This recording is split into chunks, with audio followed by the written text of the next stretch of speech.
اس کو ہم بولتے ہیں اصطلاح. تو ان کی اصطلاح میں گنواروں کی اصطلاح میں ہم اس کو گاجر اور دلی والوں کی بول چال میں پھلکی کہا جاتا ہے.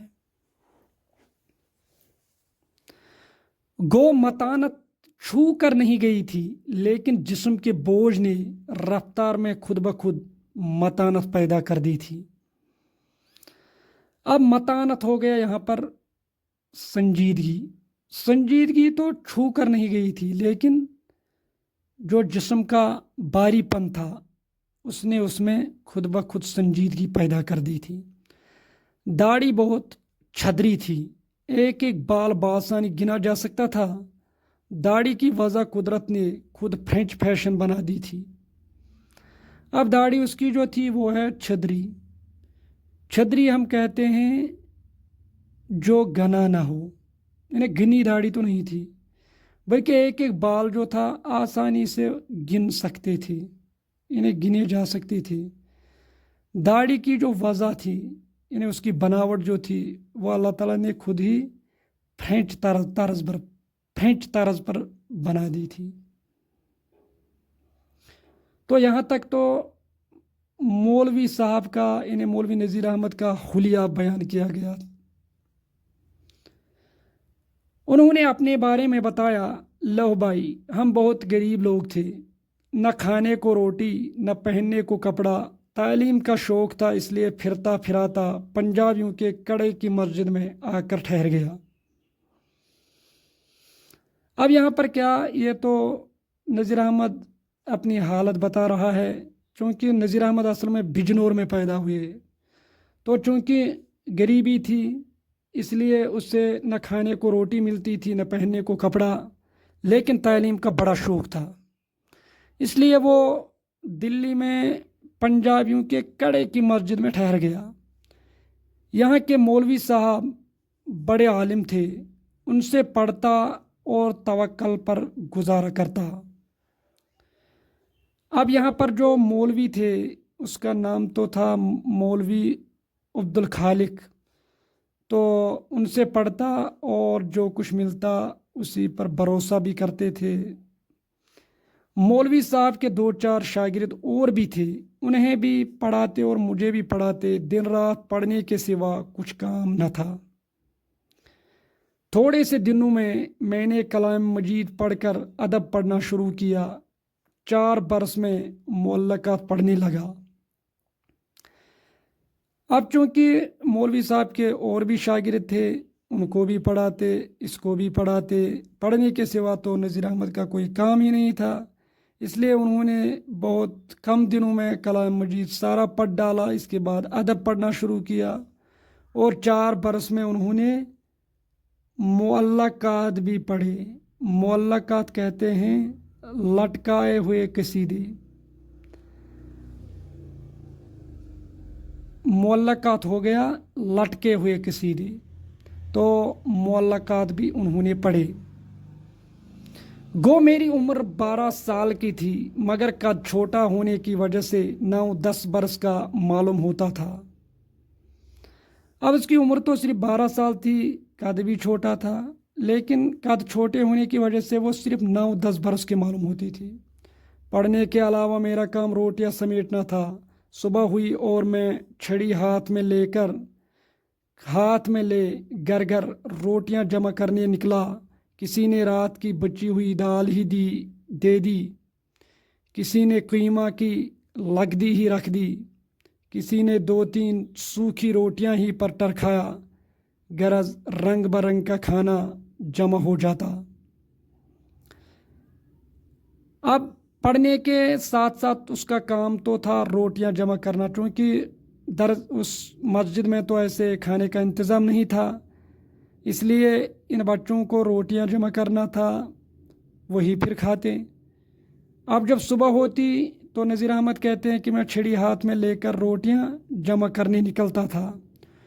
کوئی رات کی بچی ہوئی دال ہی دیتا، کوئی قیمہ کی لگدی.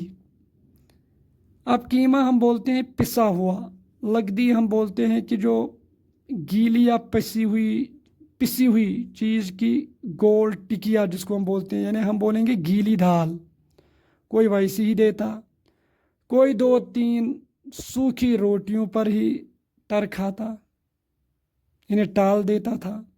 غرض مختلف قسم کا رنگ برنگ کھانا جمع ہو جاتا۔ مسجد کے سامنے والے مکان، مسجد کے پاس ہی عبدالخالق صاحب کا مکان تھا۔ اچھے کھاتے پیتے آدمی تھے۔ انہی کے بیٹے ڈپٹی عبدالحامد ہیں جو سامنے والے مکان میں رہتے ہیں۔ ان کے ہاں میرا قدم رکھنا مشکل تھا۔ ادھر میں نے دروازے میں قدم رکھا اور ادھر ان کی لڑکی نے ٹانگ لی۔ جب تک سیر 2 سیر مسالہ مجھ سے نہ پسوا لیتی، نہ گھر سے نکلنے دیتی، نہ روٹی کا ٹکڑا دیتی۔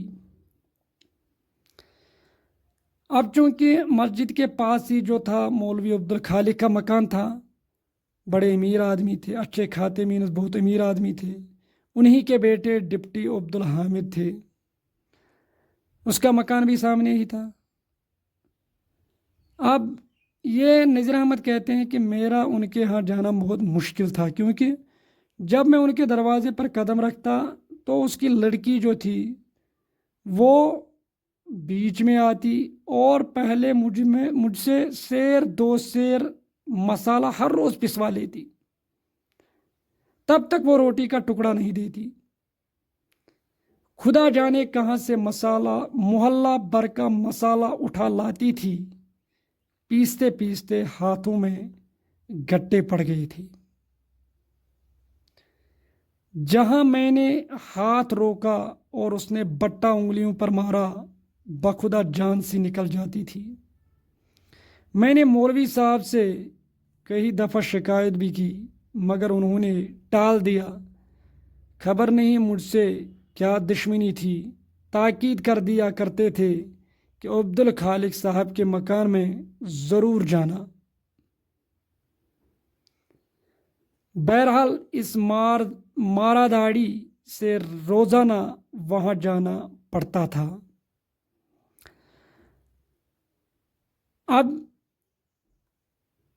نذیر احمد کہتے ہیں کہ پتہ ہی نہیں کہ ہر روز یہ محلے بھر کا مسالہ کہاں سے اٹھوا لاتی، اور اس مسالہ پیستے پیستے اس کے ہاتھوں میں جو تھے گٹے پڑ گئے، یعنی آبلے، اور جہاں پر وہ ہاتھ روکتا تھا یعنی چونکہ تھک جاتے تھے تو وہ بٹا انگلیوں پر مارتی تھی اس کی۔ حالانکہ مولوی نذیر احمد نے بہت دفعہ شکایت بھی کی اپنے استاد سے، لیکن وہ ٹال دیتے تھے، یعنی ملتوی کر دیتے تھے، بات کو ٹال دیتے تھے۔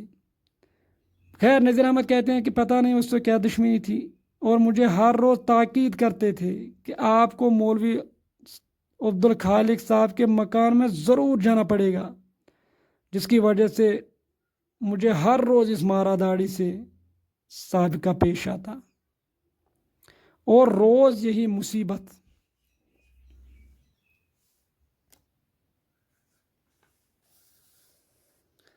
جھیلنی پڑتی تھی۔ بہرحال اس سے ہر روز یہ مصیبت برداشت کرنی پڑتی تھی۔ تم سمجھے بھی یہ لڑکی کون تھی؟ میاں یہ لڑکی وہ تھی جو بعد میں ہماری بیگم صاحبہ ہوئی۔ جب سوچتا ہوں تو پچھلا نقشہ آنکھوں کے سامنے آ جاتا ہے اور بے اختیار ہنسی آ جاتی ہے۔ اکثر ہم دونوں پہلی باتوں کو یاد کرتے اور خوب ہنستے تھے۔ خدا گری کی رحمت کرے، جیسی بچپن میں شریر تھیں ویسی ہی جوانی میں غریب ہو گئی۔ اب نذیر احمد کہتے ہیں کہ آپ سمجھے بھی یہ لڑکی کون تھی؟ یہ لڑکی وہی تھی جو آخر میں نذیر احمد کی بیوی بن گئی۔ اب نذیر احمد کہتے ہیں کہ جب میں سوچتا ہوں تو سارا وہ سین آنکھوں کے سامنے آ جاتا ہے اور مجھے بے اختیار ہنسی آ جاتی ہے، اور پھر یہ دونوں میاں بیوی ان باتوں کو یاد کرتے اور خوب ہنستے تھے۔ اب نذیر احمد یہاں پر کہتے ہیں کہ خدا گری کی رحمت کرے، انہیں اس سے مغفرت کرے کہ جیسی وہ بچپن میں شریر تھی، انہیں شرارتی تھیں، اور جوانی میں پھر غریب ہو گئی، یعنی بے کس ہو گئی۔ ایک روز جو کشمیری دروازے کی طرف گیا تو دیکھتا ہوں کہ دہلی کالج میں بڑا ہجوم ہے۔ کالج وہاں تھا جہاں اب گورنمنٹ سکول ہے۔ میں بھی بھیڑ میں گھس گیا۔ معلوم ہوا کہ لڑکوں کا امتحان لینے مفتی صدر الدین صاحب آئے ہیں۔ ہم نے کہا چلو ہم بھی چلیں۔ برآمدے میں پہنچا، قد چھوٹا تھا، لوگوں کی ٹانگوں میں سے ہوتا ہوا گھس گھسا کر کمرے کے دروازے تک پہنچ ہی گیا۔ دیکھا کہ کمرے کے بیچ میں میز بچھی ہے، اس کے سامنے کرسی پر مفتی صاحب بیٹھے ہیں۔ ایک لڑکا آتا ہے، اس سے سوال کرتے ہیں اور سامنے کاغذ پر کچھ لکھتے جاتے ہیں۔ میز کے دوسرے پہلو کی کرسی پر ایک انگریز بیٹھا ہے۔ یہ مدرسے کے پرنسپل صاحب تھے۔ ہم تماشا میں محو تھے کہ صاحب کسی کام کے لیے اٹھے۔ چپراسیوں نے راستہ صاف کرنا شروع کیا۔ جو لوگ دروازے روکے کھڑے تھے وہ کسی طرح پیچھے ہٹتے ہی نہیں تھے۔ چپراسی زبردستی دھکے رہے تھے، غرض اس دھکا پیل میں میرا کلیا ہو گیا۔ دروازہ کے سامنے سنگ مرمر کا فرش تھا، اس پر سے میرا پاؤں رپٹا اور میں دم سے گرا۔ اتنی دیر میں پرنسپل صاحب بھی دروازے تک آ گئے تھے۔ انہوں نے جو مجھے گرتے دیکھا تو دوڑ کر میری طرف بڑے، مجھے اٹھایا، پوچھتے رہے کہیں چوٹ تو نہیں آئی۔ ان کی شفقت آمیز باتیں اب تک میرے دل پر کالنقش فی الحجر ہیں۔ باتوں ہی باتوں میں پوچھا، میاں صاحبزادے کیا پڑھتے ہیں؟ میں نے کہا کہ معلقات۔ ان کو بڑا تعجب ہوا، پھر پوچھا۔ میں نے پھر وہی جواب دیا۔ میری عمر پوچھی۔ میں نے کہا مجھے کیا معلوم۔ وہ میرا ہاتھ پکڑ کر بجائے اپنے کام کو جانے کے سیدھا مجھ کو مفتی صاحب کے پاس لے گئے اور کہنے لگے، مفتی صاحب یہ لڑکا کہتا ہے میں معلقات پڑھتا ہوں، ذرا دیکھیے تو صحیح سچ کہتا ہے یا یوں ہی باتیں بناتا ہے۔ مفتی صاحب نے کہا بولو تو کیا پڑھتا ہے؟ میں نے کہا معلقات۔ کہنے لگا کہاں پڑھتا ہے؟ میں نے کہا پنجابیوں کے کڑے کی مسجد میں۔ پھر کہا معلقات دوں پڑھے گا؟ میں نے کہا لائیے۔ اب یہاں پر نذیر احمد یہ اپنا واقعہ بیان کرتے ہیں، کہتے ہیں کہ میں کشمیری دروازے، یعنی جو دلی ہے، کشمیری دروازے کی طرف گیا تو یہ دیکھتا ہے کہ دلی کالج میں بڑا ہجوم ہے، یعنی بڑی بھیڑ ہے۔ یہ کالج وہیں تھا جہاں اب گورنمنٹ اسکول ہے۔ اب یہ بھیڑ میں بھی گھس جاتا ہے۔ لڑکوں کا امتحان لینے وہاں پر مفتی صدر الدین صاحب آئے تھے، تو بہرحال اس نے کہا کہ ہم بھی چلیں۔ بہرحال جب یہ برآمدے میں پہنچا، یعنی جو اس کی گیلری ہے، لابی ہے، ایوان ہے، تو جب یہ وہاں پہنچا تو چونکہ قد چھوٹا تھا، اب یہ لوگوں کی ٹانگوں میں گھستا ہوا کمرے کے دروازے تک پہنچ ہی گیا۔ اب کمرے کے بیچ میں جو کیا تھی، میز بچھی ہوئی تھی اور اسی کے سامنے کرسی پر مفتی صاحب بیٹھے ہیں۔ اب ایک لڑکا آتا ہے، اس سے سوال کیا جاتا ہے، سامنے کاغذ پر وہ کچھ لکھتے جاتے ہیں۔ میز کی دوسری طرف جو ہے، یعنی دوسرے پہلو میں ایک اور کرسی تھی، وہاں پر ایک انگریز بیٹھا تھا۔ بہرحال یہ اس مدرسے کے پرنسپل صاحب تھے۔ نذیر احمد کہتے ہیں ہم تماشے میں بالکل محو تھے، یعنی گم تھے کہ جو صاحب ہیں، یعنی یہ پرنسپل صاحب کسی کام سے اٹھے اور اس نے چپراسی سے کہا کہ انہیں چپراسی جو وہاں پر تھے ان سے کہا کہ راستہ صاف کرو، چونکہ لوگوں کی بھیڑ تھی۔ اب جو لوگ دروازے پر بالکل کھڑے تھے وہ چونکہ ہٹنے کا نام نہیں لیتے تھے، چپراسی دھکے رہے تھے، اور اس دھکم پیل کی وجہ سے یہ کہتا ہے کہ میرا کلیہ ہو گیا، یعنی یہ کہتا ہے کہ میرا کلیہ ہو گیا، مینز یہ جیسے جس طرح ہم بولتے ہیں کہ ریزہ ریزہ کوئی چیز ہوتی ہے نا، ویسا ہی ہو گیا، کلیہ ہو گیا، ریزہ ریزہ کیا ہوا۔ اب چونکہ دروازے کے سامنے جو تھا وہ سنگ مرمر کا فرش تھا، اس پر جب نذیر احمد کا پاؤں رپٹا، یعنی پیر اس کا پھسلا اور یہ دم سے گرا، تو بہرحال پرنسپل صاحب بھی دروازے تک آ گئے۔ جب انہوں نے اسے گرتے دیکھا تو وہ دوڑ کر گئے اور نذیر احمد کو اٹھایا اور اسے کہا چوٹ تو نہیں لگی، بڑے شفقت آمیز، یعنی ایسے شفقت آمیز طریقے سے اس کے ساتھ پیش آیا کہ نذیر احمد کہتے ہیں کہ ان کی جو باتیں ہیں وہ آج بھی مجھے کن نقش پھر خجل، یعنی جس طرح ہم بولتے ہیں پتھر پر منقش کیا ہوا، اس کی باتیں اب بھی کن نقش فی الحجر، کن نقش فی الحجر ہم بولتے ہیں پتھر پر منقش کیا ہوا، یعنی اچھی طرح یاد ہیں، یعنی جس طرح جب پتھر پر کوئی چیز لکھتے ہیں تو مٹتی نہیں، ویسی ہی وہ بات، یعنی اس کی جو محبت بھری باتیں ہیں وہ آج بھی مجھے تازہ ہیں، آج بھی میرے ذہن میں تازہ ہیں۔ اب انہوں نے باتوں میں پوچھا کہ صاحبزادے آپ کیا پڑھتے ہیں؟ تو بہرحال میں نے کہا کہ معلقات کہتے ہیں قصیدے۔ اب ان کو تو بڑا تعجب ہوا، بڑی حیرانگی ہوئی۔ جب اس نے پھر پوچھا اور حیرانگی کے انداز میں پوچھا، میں نے کہا کہ میں نے پھر وہی جواب دیا۔ جب اس نے معلوم کی میری عمر، تو میں نے کہا مجھے کیا معلوم۔ تو اس کے بعد وہ اس کو سیدھے مفتی صاحب کے پاس لے جاتے ہیں۔ مفتی صاحب کو کہتے ہیں کہ یہ لڑکا کہتا ہے کہ میں معلقات پڑھتا ہوں، ذرا اس کا امتحان لیجئے کہ یہ سچ کہتا ہے کہ نہیں۔ تو جب مفتی صاحب نے مجھے بولا کہ کیا پڑھتا ہے، تو میں نے کہا معلقات۔ تو اس نے کہا کہ کہاں پڑھی ہیں؟ میں نے کہا کہ پنجابیوں کے کڑے کی مسجد میں۔ تو پھر کہا کہ اگر میں معلقات دوں تو پڑھے گا؟ میں نے کہا لائیے۔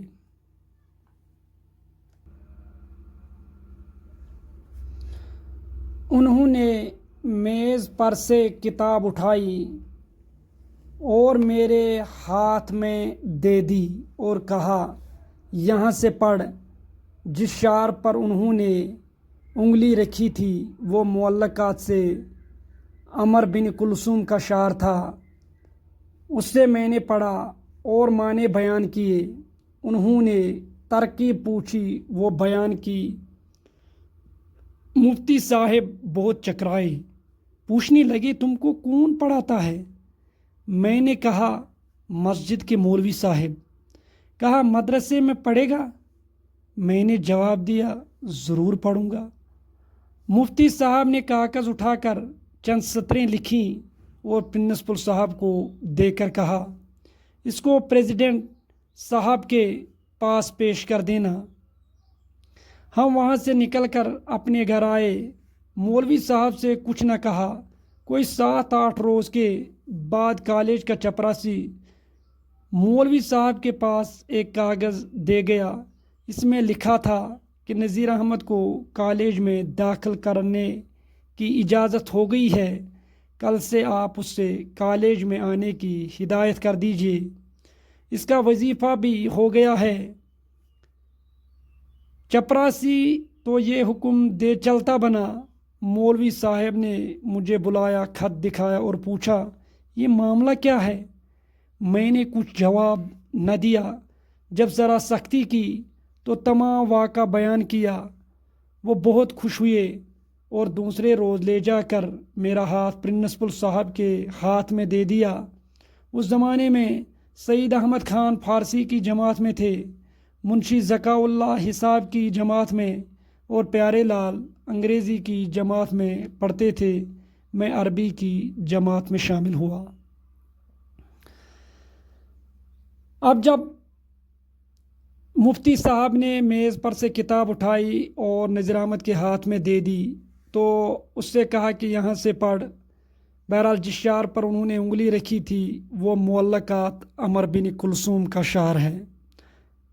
عمر بن کلثوم یہ عرب کا مشہور شاعر تھا۔ اس کا ایک قصیدہ بھی جو 7 معلقات ہیں، انہیں 7 قصیدے، ان میں ایک قصیدہ عمر بن کلثوم کا بھی تھا۔ ہمیشہ یاد رکھنا چاہیے جب آئین میم ریا واو ہوگا تو عمرو نہیں پڑھیں گے، وہاں پر امر پڑھیں گے، واو سائلنٹ رہتا ہے۔ تو بہرحال نذیر احمد نے وہ پڑھا اور معنی بھی بیان کیے، اور انہوں نے جب اس کی ترکیب بھی پوچھی، یعنی اس کی ساخت کیا ہے، بناوٹ کیا ہے، تو وہ بھی نذیر احمد نے بیان کی، تو مفتی صاحب وہ چکرائے، یعنی جس طرح بولتے ہیں نا وہ سر کا گھوم جانا، سر کا گھومنا مینس حیران ہونا۔ تو اس نے اس سے کہا کہ آپ کو کون پڑھاتا ہے؟ نذیر احمد نے کہا مسجد کے مولوی صاحب پڑھاتے ہیں۔ کہا مدرسے میں پڑھے گا؟ تو اس نے کہا ضرور پڑھوں گا۔ تو مفتی صاحب نے وہاں پر کاغذ اٹھا کر چند سطریں اس کو لکھی اور پرنسپل صاحب کو دے دی، اور اس نے پھر آگے پریزیڈنٹ صاحب کے پاس پیش کر دیا جو اس اسکول کے پریزیڈنٹ تھے۔ تو بہرحال وہ تو وہاں سے گھر آ گئے، مولوی صاحب سے کچھ نہیں کہا۔ 7-8 دن کے بعد کالج کا چپراسی مولوی صاحب کو ایک کاغذ دیتے ہیں، اس میں نذیر احمد کے کالج میں داخلے کی اجازت لکھی ہوتی ہے۔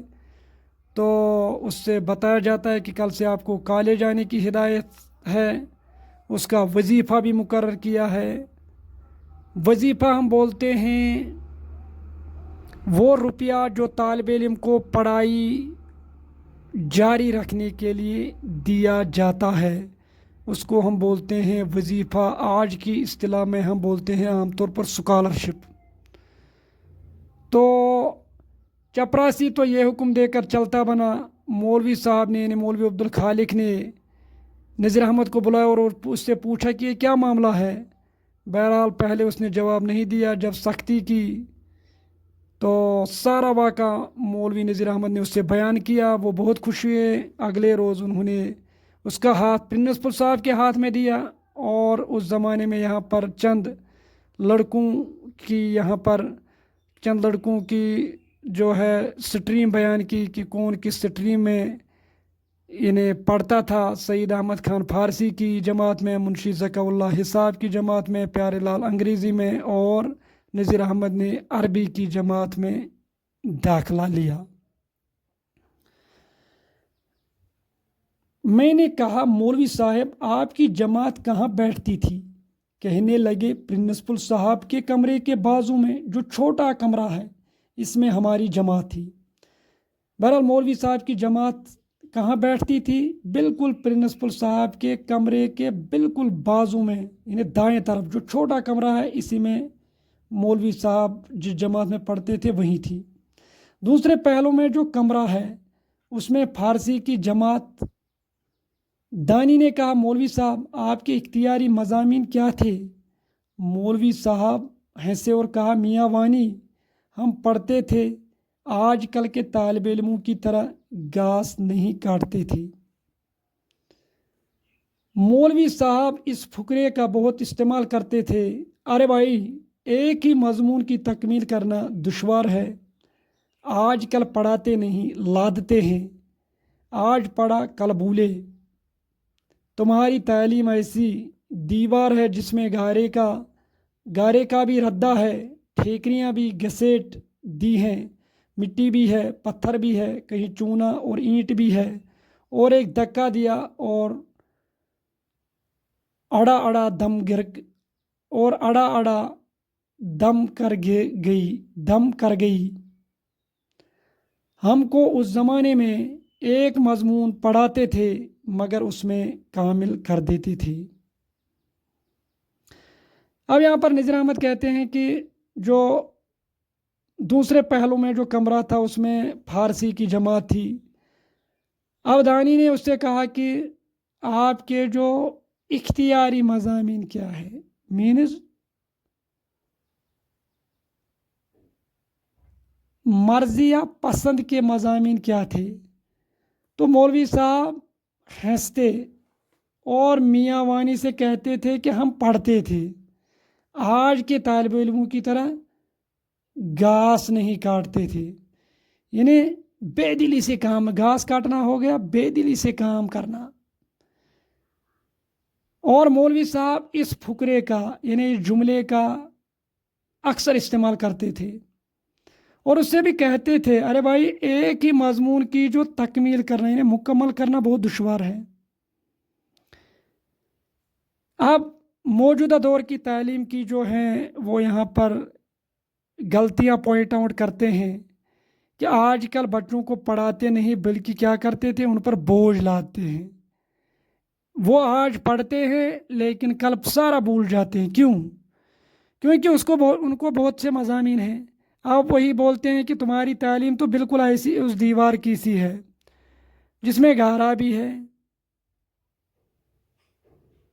انہیں گارے کا ردہ جس کو ہم بولتے ہیں، اس میں گندی ہوئی گیلی مٹی بھی ہے اور ٹھیکریاں بھی ہیں، مینز مٹی کا توا بھی ہے، اور گسیٹ دی ہے مینز زبردستی ٹھونسنا۔ جب مٹی بھی ہو، پتھر بھی ہو، چونا بھی ہو، اینٹ بھی ہو، یہ سب چیزیں جب ایک ساتھ ملی ہوئی ہوں، جو جس دیوار میں اس کو استعمال کیا گیا ہو وہ تو بالکل ٹھہرتی نہیں بلکہ دڑم سے گر جاتی ہے۔ ویسا ہی ہوتا ہے کہ جب ایک بچے کو مختلف مضامین پڑھائے جاتے ہیں تو نتیجہ یہ ہوتا ہے کہ وہ کسی میں بھی مکمل نہیں ہو جاتا ہے۔ جس طرح کسی دیوار کی تعمیر میں آپ چونا بھی لگائیں، سیمٹ بھی لگائیں، مٹی بھی لگائیں تو لازمی بات ہے وہ تو ٹھہر نہیں سکے گی۔ اور ان کو کیا تھا، یہ کہتے ہیں کہ ہمارے زمانے میں ایک ہی مضمون پڑھاتے تھے لیکن اس میں کامل کر دیتے تھے، مکمل۔ پڑھانے والے بھی ایرے گہرے پچکلیاں نہیں ہوتے تھے، یعنی جو پڑھانے والے بھی تھے وہ ایرے گہرے نہیں تھے، ایرے گہرے پچکلیاں ہم بولتے ہیں کہ جو مختلف رنگوں میں رنگا ہوا ہو، وہ بھی پڑھا تو وہ بھی پڑھا تو وہ بھی پڑھا تو، ایسا نہیں، بلکہ اس کو خاص اس مضمون میں مہارت ہوتی تھی۔ ایسے ایسے کو چھانٹا جاتا تھا جن کے سامنے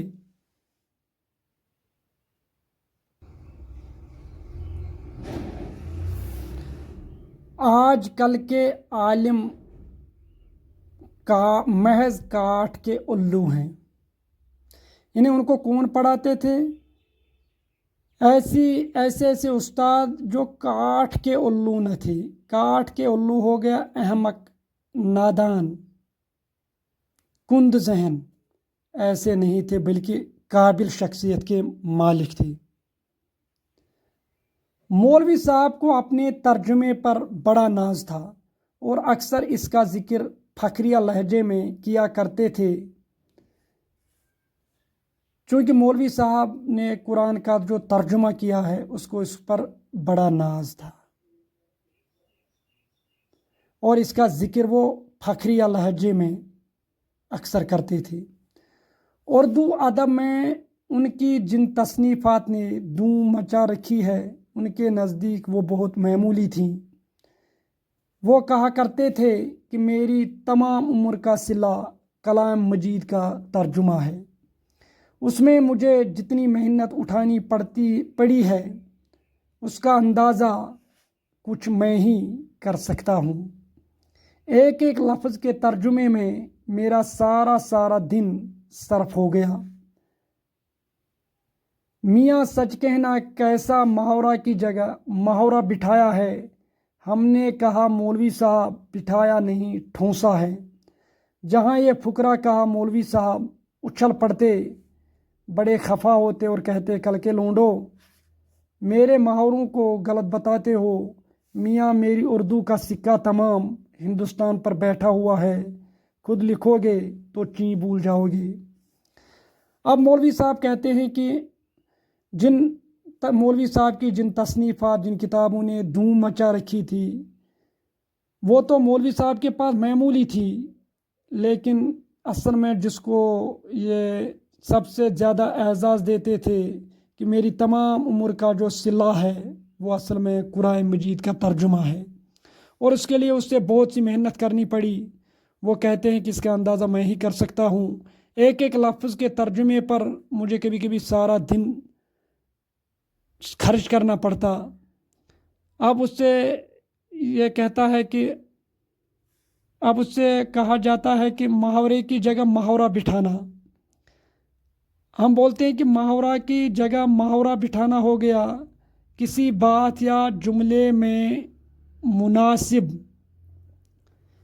محاورے کی جگہ محاورہ بٹھانا ہم بولتے ہیں، کسی محاورے کی جگہ محاورہ بٹھانا ہو گیا، کسی بات یا جملے میں مناسب موضوع اور عین موقع کے مطابق محاورے کا استعمال کرنا۔ تو مولوی صاحب ان سے کہتے تھے کہ بٹھایا نہیں بلکہ میں نے اس سے ٹھونسا ہے۔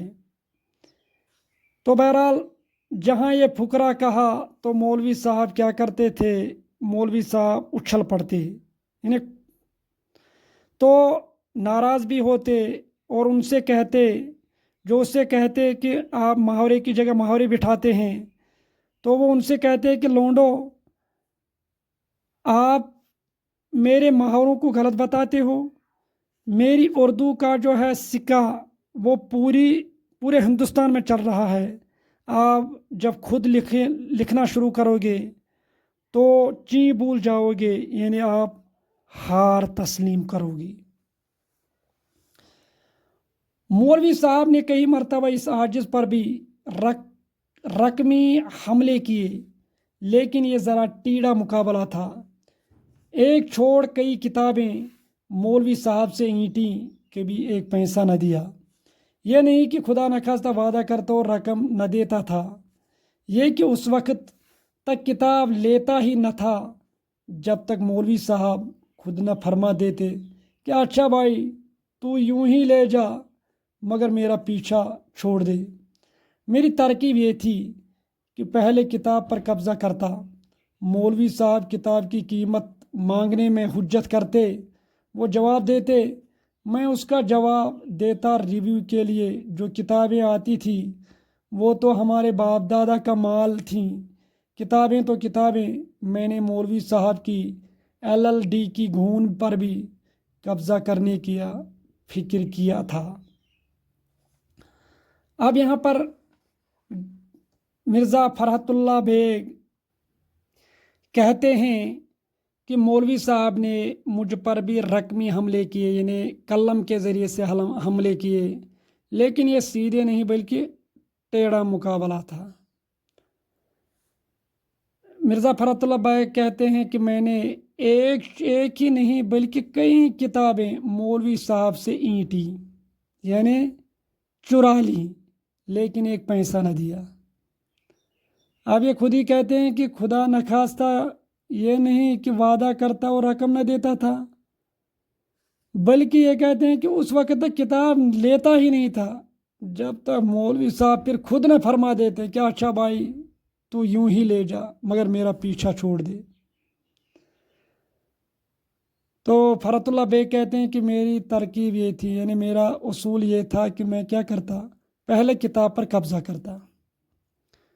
مولوی صاحب جب کتاب کی قیمت مانگنے میں حجت کرتے، یعنی تقاضا کرتے، بحث کرتے، وہ جواب کیا دیتے تھے کہ میں اس کا جواب دیتا ریویو کے لیے جو کتابیں آتی تھیں، ریویو ہو گیا تبصرے کے لیے جو بھی کتابیں آتی تھیں، وہ چونکہ ہمارے باپ دادا کا مال تھی، کتابیں ہی تو کتابیں۔